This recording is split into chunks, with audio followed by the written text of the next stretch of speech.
Les grandes gueules de Radio Espace Guinée reçoivent un panel d'invités et des interactions avec les auditeurs ont lieu sur l'actualité du moment.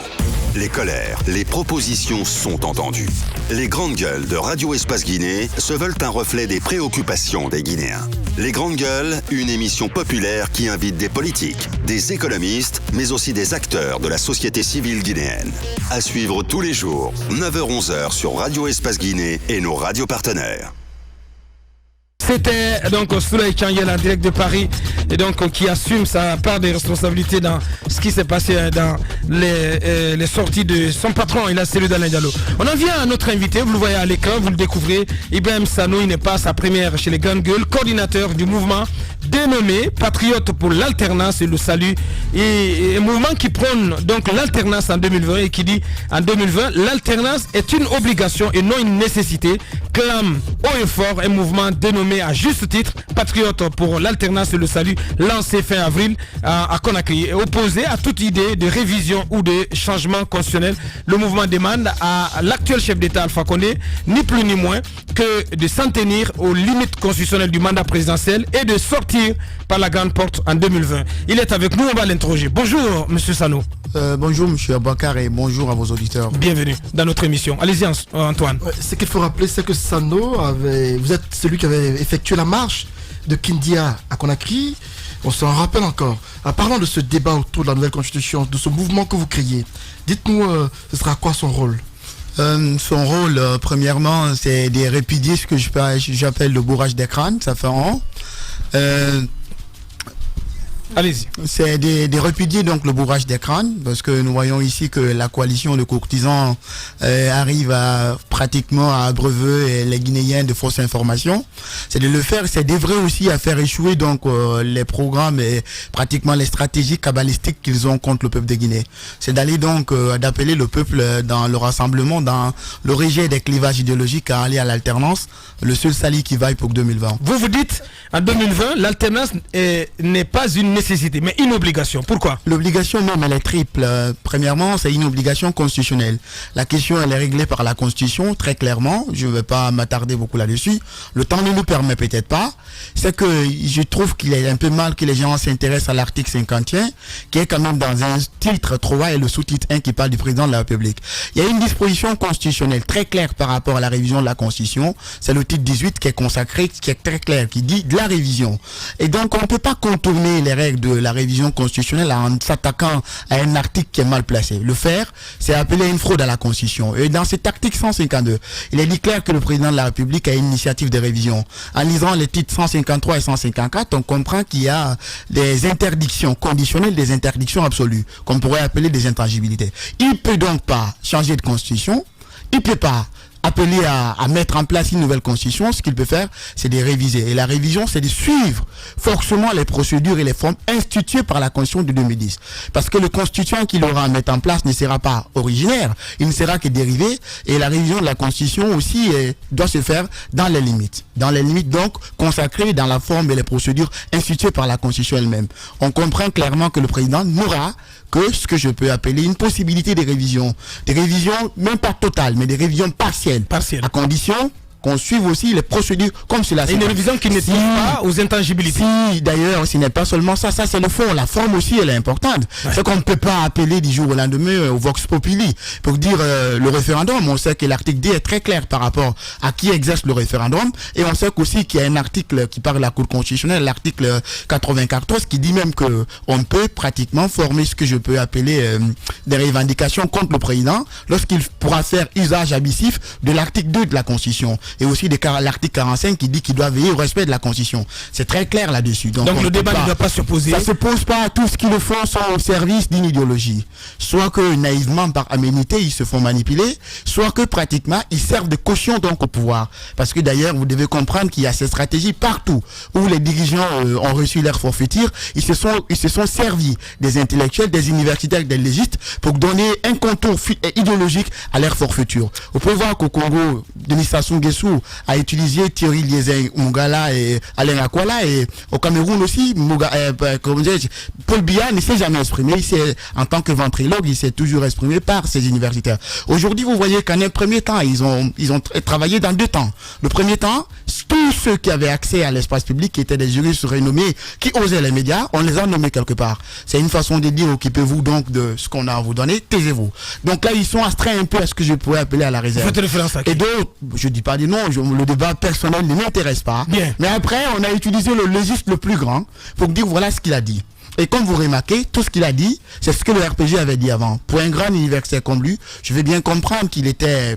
Je m'en tiens à ce qu'il a dit, sa bonne foi qu'il a travaillé en âme et en bonne conscience. Et là, on comprend qu'il a ressassé. Vous pensez qu'il a... C'est ce qu'il dit entre parenthèses. Vous pensez qu'il s'est décrédibilisé? À la lecture, on voit que l'article 51 ne parle que du référendum législatif, non pas de celui constituant. Vous savez pourquoi d'ailleurs? Lorsqu'on regarde les alinéas 1 et 2, vous comprenez pour deux raisons. L'aspiration 2.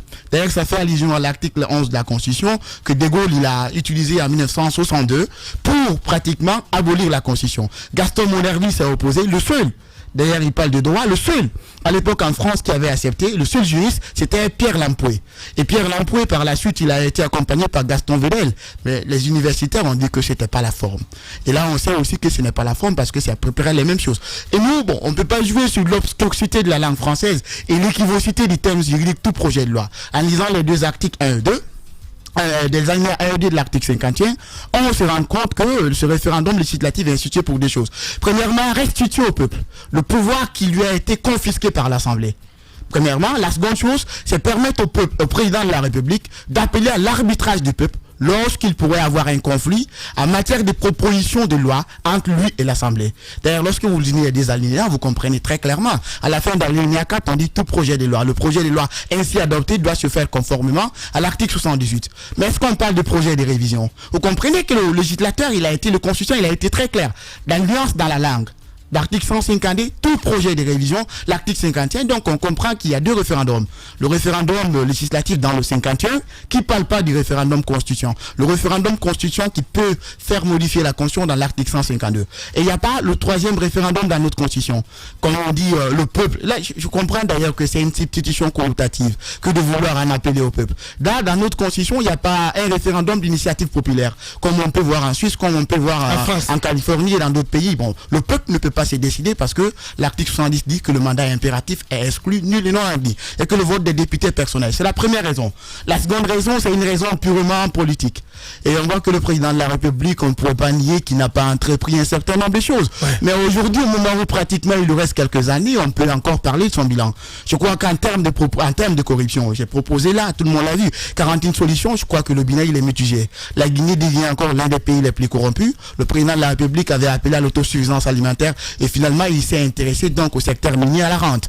Et quelque part là, ça ne marche pas. Et aujourd'hui, l'école se porte mal. La République étouffe. Les Guinéens ne peuvent plus donner sens à leur vie chez eux. Ils donnent sens à leur mort donc en partant en Occident. Ça n'a pas de raison. La troisième chose, c'est l'obligation morale. L'obligation morale aussi bien pour lui que nous. Il a dénoncé ce qu'il a appelé le goût forcené du pouvoir du président Conté et sa parodie du référendum. Peut-on accepter que lui aussi fasse une parodie du référendum? S'il y a une chose s'il y a un principe sur lequel on peut se mettre d'accord. Donc vous l'interpellez sur son passé d'opposant. Son passé d'opposant. Je reviens sur cette question posée. Attends, si tu me permets, ma faute. Non, je te permets pas. Cette question là posée. Galanterie oblige donc. Je te permets pas. On n'a pas demandé mon avis. Allez-y. Il a déjà posé. Galanterie féminine aussi, pourquoi pas. Il a demandé mon avis, je ne lui permets pas. Alors, à vous écouter. Dictature féminine. Comme tu veux. À vous écouter tout à l'heure, vous mettiez l'accent sur cette stratégie qui est propre aux dirigeants qui ont envie de changer, qui passe par des élites, par des intellectuels, donc qui servent ces dirigeants. Pour le cas guinéen, dites-nous, quelle est la possibilité? Est-ce que vous pensez aujourd'hui qu'il y a une solution de sortir de ça? Parce que quand même, à écouter beaucoup, il n'y a pas que ces intellectuels qui sont sur les médias. On a l'impression qu'il y a un travail qui est fait. Qu'est-ce qui se dessine pour les Guinéens? Est-ce qu'on pourrait inverser la tendance et comment? Et cette jeunesse qui se prononce, la société civile, qu'est-ce qui peut bien se dessiner à l'allure là? Parce que la Guinée n'est pas sa première expérience quand on sait comment ça s'est passé avec Général Conté. Et là encore, c'était des élites qui l'ont soutenu. J'aimerais dire que par rapport à Conté, il y a quand même une grande confusion. La Constitution de 90 était très claire dans le titre 11, dans l'article 91, alinéa 5. Par rapport aux intangibilités, le nombre et la durée des mandats n'était pas question. C'est important qu'on le dise aujourd'hui. Pour dire que ce qui était même possible hier ne l'est pas aujourd'hui. C'est pour cela qu'ils veulent démolir la Constitution. Il y a 3 raisons, je vais les dire clairement. C'est une intelligence. Ils sont très dégourdis dans leur action de forfaiture. Premièrement, dans l'article 91 alinéa 5 de la Constitution de 90, il était clairement dit que dans les intangibilités, que c'était la forme républicaine de l'État. Le principe de la laïcité et la séparation des pouvoirs. Quand il n'a pas touché à la séparation, il n'a pas touché à la laïcité, ni aussi même à la forme républicaine. Il a touché à une chose qui n'était pas intangible, qui n'était donc pas irréformable. C'était la limitation et le nombre de mandats. Mais dans la Constitution de 2010, dans le préambule, dans le bloc de la constitutionnalité, on peut voir toute l'intelligence des constitutions originaires. Il dit, en tirant des leçons de son passé. Vous voyez que là, le peuple qui ne tire pas des leçons de son passé, part droit dans le mur. À l'avenir imprédictible, à force d'itérer et de répéter les erreurs. On a tiré des leçons, c'est pour ça, lorsque vous regardez l'article 154, on parle aussi du nombre et de la durée d'un mandat, il ne peut pas les toucher. C'est pour cela, ça les dérange. Quelque part, vous les voyez, non, ça nous... On ne peut pas, parce que tout simplement, on n'a pas été consulté, on évoque des choses, on évoque là, ça ne marche pas. Ce qu'il faut faire, c'est d'en appeler pratiquement ce que j'appelle le rejet des clivages. Les Guinéens ne peuvent se fier à aucun dieu, à aucune institution internationale. Ils doivent prendre les responsabilités, comme Sartre nous l'a enseigné. Prendre cette responsabilité, c'est aujourd'hui dénoncer l'institution qui veut créer la violence. Parce que vous savez, lorsque les gens sont sortis dans la rue, on va bien appeler à la paix. Mais pour appeler à la paix, il faut déjà refuser la violence à soi. Refuser la violence à soi, c'est de dire la vérité à ceux-là qui viennent instituer les bases de la violence institutionnelle. C'est quand il n'y a pas de violence institutionnelle, quand la Constitution n'est pas fraudée, que tout se portera bien. Ils doivent renoncer à ce projet-ci. Ça ne les honore pas, bien. Ça ne les grandit pas, c'est une forfaiture. Ibrahim Sano, coordinateur du mouvement dénommé Patriote pour l'alternance et le salut. Il est notre invité en ce mercredi. Allez-y, Jacques, avant Mohamed Mara plutôt. Alors, les Patriotes pour l'alternance, il y a aussi le FNDC. Est-ce qu'il y a une possibilité de voir tous ces mouvements qui sont nombreux, qui dénoncent la Constitution, pouvoir travailler ensemble? Et dans les actes, qu'est-ce qui peut être fait pour bloquer tout projet de changement constitutionnel, puisque vous êtes opposé? Qu'est-ce que vous comptez faire concrètement? En plus de la dénonciation, bien sûr. C'est pas avant, le mouvement a été créé le 10 janvier. Ce n'est que le 29 avril qu'on a fait la conférence de presse. C'est pour que ça, sur les réseaux sociaux, je ne parle plus parce que je travaille sur le terrain. Ça ne sert à rien de jouer au lion sur les réseaux sociaux. Il faut être sur le terrain. Et donc, sur le terrain, nous... Vous allez rejoindre le FNDC? Non, je vais être clair. Est-ce que là, sur le terrain, qu'est-ce que nous faisons? Nous travaillons donc à installer les points focaux, à grossir le rang de la contestation, à s'intéresser aussi bien à certaines parties de Conakry qu'à l'intérieur. Nous le faisons. La seconde chose aussi, nous faisons les porte-à-porte. Là, nous le faisons. Nous contribuons aussi à mettre fin au bourrage d'écran. Et je l'avais annoncé avant. Je ne suis pas apologue, je ne vais pas jouer au moraliste. Ça ne sert à rien de le faire.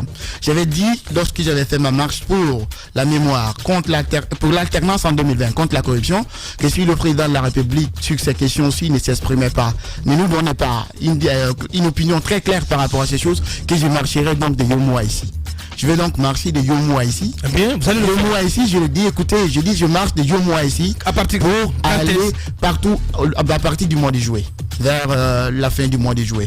Pour commencer, je vais avoir aussi ce que j'appelle les tracts. Nous allons distribuer plus de 100 000 tracts que nous allons donner au peuple de Guinée. Partout, on va donc contribuer à réveiller les consciences afin qu'on puisse s'opposer à cette forfaiture.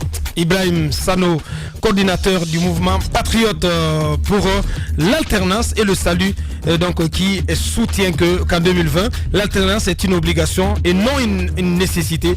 Merci à vous, Ibrahim Sano. On n'a pas eu malheureusement le temps d'aller plus en profondeur, plus loin dans ce débat. Il était quand même venu exprimer, décliner sa position dans ce débat. Merci à vous. Merci à tous les 4 chroniqueurs qui étaient présents avec nous ce matin. Merci à notre équipe de réalisation. Ibrahim Prince Diallo, le doigté magique, le polyvalent. On va dire comme ça, animateur, technicien, et voilà, tout à la fois.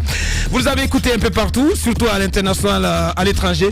Merci de l'attention. Demain, on se reprend donc pour continuer l'aventure et à annoncer notre invité le vendredi, c'est le ministre Boukantier, Papa Koli Kourmal, tout sous l'assainissement.